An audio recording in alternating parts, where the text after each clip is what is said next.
કે આ હું કાલે લાવી હતી 33 piece camping tableware set. તમે પિકનિકમાં ને બધે યુઝ કરી શકો. તો આજે ઓપન કરીને બતાવું. ગુડ મોર્નિંગ, જય શ્રી કૃષ્ણ. કમલેશ કેવો રહ્યો ઓન કોલ? રાતે રોજ જગાડે છે ને? 2 દિવસથી રોજ જે રાતે ફોન આવે. આજે કેટલા વાગે આવ્યો? 3 વાગે? 2:30 વાગે આવ્યો તો 5:30 પછી પાછો ઉપર સુવાયો. Oh my God. મને લાગ્યું આજે બહુ લોંગ ચાલ્યું કામ તમારું. તો જો ઊંઘ પૂરી થઈ નથી આજે, અને આજે પીવાનું છે મેથીની કોફી ઊંઘ ઉડાડવા. કેમ? કોફી પીવી પડશે. તો બની રહી છે આજે મેથીની કોફી કમલેશ માટે, કારણ કે કમલેશને કાલે ઓન કોલ હતા એટલે ઊંઘ પૂરી થઈ નથી. અડધી રાતે ફોન આવે એટલે જાગવું પડે ને કામ કરવું પડે. એટલે જો મેથીની કોફી તમે પીધી છે? મેથીની કોફી ટ્રાય કરી છે કોઈ દિવસ? તો કહેજો. જો અમારી ચા અને કોફી રેડી છે. કોફીનો કલર આવ્યો છે એકચ્યુઅલી. હા સ્ટેવ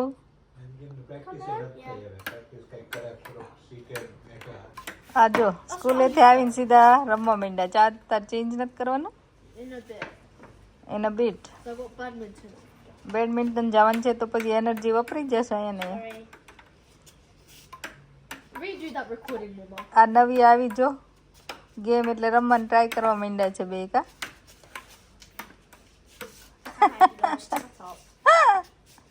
કા હું કાલે લાવી હતી 33 piece camping tableware set. તમે પિકનિકમાં ને બધે યુઝ કરી શકો. તો આજે ઓપન કરીને બતાવું. જો કાલે આ મેં બતાવ્યું હતું કે હું આ લાવી હતી. તો ચલો ઓપન કરીએ કેવું છે અંદર, શું શું વસ્તુ આવે છે. કેમ્પિંગ સેટ છે, કાઇન્ડ ઓફ પિકનિકમાં ને તમે યુઝ કરી શકો. તો આખું આમ બોક્સ જેવું છે. બોક્સમાં 33 વસ્તુ આવે છે એકચ્યુઅલી. આમાં દેખાય તો સારું છે. તમે આ બાઉલ તરીકે યુઝ કરી શકો. આમાં આવી છે આવી કેટલી 8 પ્લેટ છે આવી, અને નાની પ્લેટ છે 4 આવી છે. આ એનું હેન્ડલ એ છે.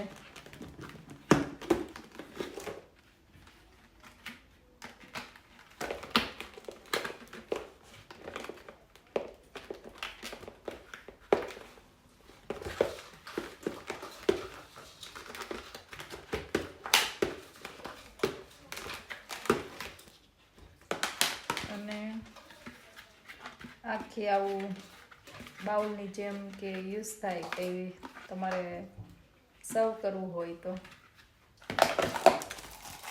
4 ગ્લાસ છે આવા. ચાય કોફી પાણી પીવું હોય તો બીજા 4 ગ્લાસ. સ્પૂન એક મોટી છે, અને આ આખો સેટ છે 2 ફોક, સ્પૂન અને બટર નાઇફ આવે છે. જો આખું બધું સરસ પેકિંગ કરેલું છે, અને વસ્તુ પણ સારી છે એવી. આમ જેવું તેવું નથી, સ્ટ્રોંગ છે અને મજબૂત છે.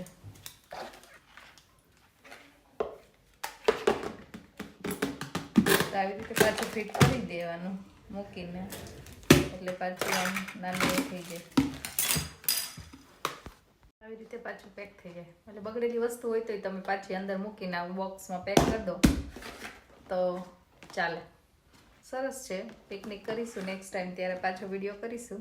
પણ છે સારી પ્રોડક્ટ. જો તમારે લેવી હોય તો યુકેમાં રહેતા હોય તો આ લીડલમાં મને મળ્યું હતું, અથવા તો તમે બ્રાન્ડ થ્રુ સર્ચ કરો ને મળે તો. હેલો, તો આજે બને છે ભાજી પાવ. કોના કોના ફેવરેટ છે ભાજી પાવ? તો આજે ભાજી પાવ ખાવા ચલો. તો ચલો ભાજી બનાવીએ. તો મેન છે ને બટર અને ઓઇલ 2 મિક્સ લીધું છે, અને એમાં સૌથી પહેલાં હું છે ને થોડા દાણા નાખીશ. ધાણા, ઓનિયન, પેપર, ગ્રીન ચીલી,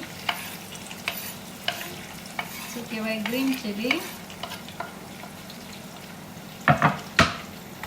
થોડી વાર સાતળી પછી આમાં હું ટમાટો અને થોડું ગાર્લિક એડ કરીશ. તો હવે જો આમાં સતળી ગયું છે, હવે હું ટમાટો નાખી દઈશ.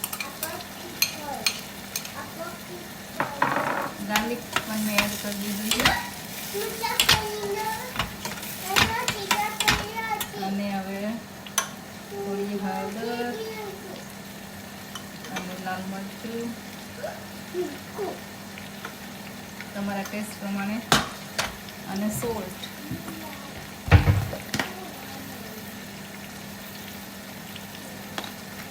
અને પાવભાજી મસાલો નાખ.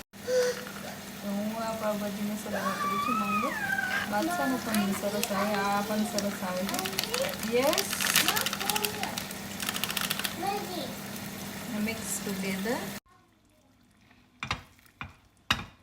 તો જો આ મસાલો સરસ થઈ ગયો છે, તેલ પણ બહાર આવી ગયું છે, બટર કે તેલ જે તમે નાખો એ.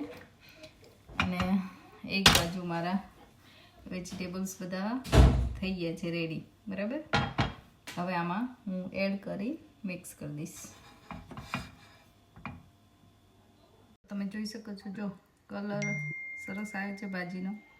અને આમાં ટિપ્સ આપીશ કે હું બધા વેજીટેબલ એકસાથે બોઇલ નથી કરતી. કોલીફ્લાવરને હું અલગથી બોઇલ કરું કે જેથી બેમાં જે અલગ પ્રકારની કંઈક સ્મેલ આવે ને એ ના આવે અને ભાજીનો ટેસ્ટ બહુ સરસ આવે છે. તો નેક્સ્ટ ટાઈમ તમે પણ જો બધા વેજીટેબલ એકસાથે બોઇલ કરતા હોય તો ટ્રાય કરજો અલગ અલગ કરીને ભાજી કરવાની. તો એ એકચ્યુઅલી સરસ તમારી બનશે ભાજી. તો આ ભાજી ઓલમોસ્ટ રેડી છે. થોડી વાર હું ઢાંકીને થવા દઈશ અને પછી કોથમીર ને બટર ઉપરથી નાખી દઈશ. અને તમને જો મસાલા પાવ બનાવવા હોય તો હું આ રીતે કરું. બટર લઉં, ભાજી પાવનો મસાલો અને થોડી કોથમીર બધું મિક્સ કરવાનું સરસ રીતે. અને પછી એ જ બટરમાં નોર્મલ બટરને બદલે આ બટર લગાવીને તમારે શેકવાના, એટલે સરસ મસાલા પાવ બનશે અને ટેસ્ટ પણ બહુ સરસ આવશે.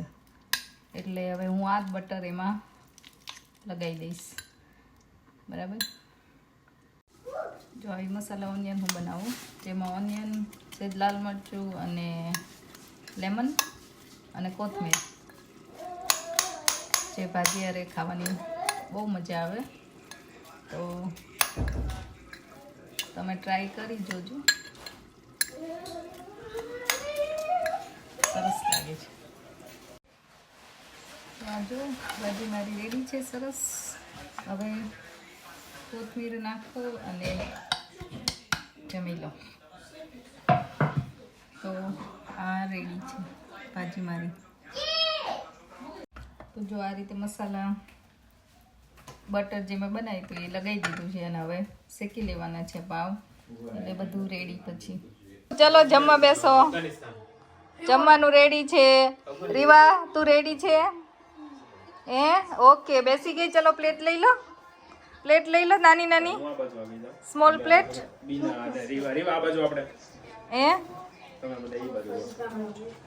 જો બધા ગોઠવાઈ ગયા છે. રીવાને આજે છેલ્લું જમણવાર છે અમારા હારે. એ રીવા પછી નવા ઘરમાં જતી રહેવાની છે કા? હા, જમણવાર તો અમારા રહેશે જ, પણ આ ઘરમાં હા રીવાન દોડીને નહીં હવા. હે રીવા કાલે જ સ્કૂલે થાય ને અંકલ આંટી કા અંકલ આંટી ખીજાય. જો આજે છે પાવભાજી, ઓનિયન સલાડ, ચાટ ને ખાલી ચીઝ જ ખાવાની છે. ખાલી ચીઝ લઈને ભેગી છાસ. એવું રેડી જમવા માટે કે મેચ જોવા માટે? પ્લેટ તૈયાર થાય છે. રીવાને શું લેવાનું છે? એને પાપડ ક્યારનો ખાઈ લીધો અડધો તો. ચલો જમવા. આઈ હોપ કે તમે પણ અમારા બ્લોગ એન્જોય કરતા હોય. અને તો લાઇક શેર અને સબસ્ક્રાઈબ કરવાનું તો ભૂલતા જ નહીં. તો સબસ્ક્રાઈબ કરો અને જલ્દીથી કમેન્ટ પણ કરજો કે તમે શું જમવાનું બનાવો છો, કઈ રીતે બનાવો છો, તો મને પણ થોડા આઈડિયા આવે. So thank you for watching.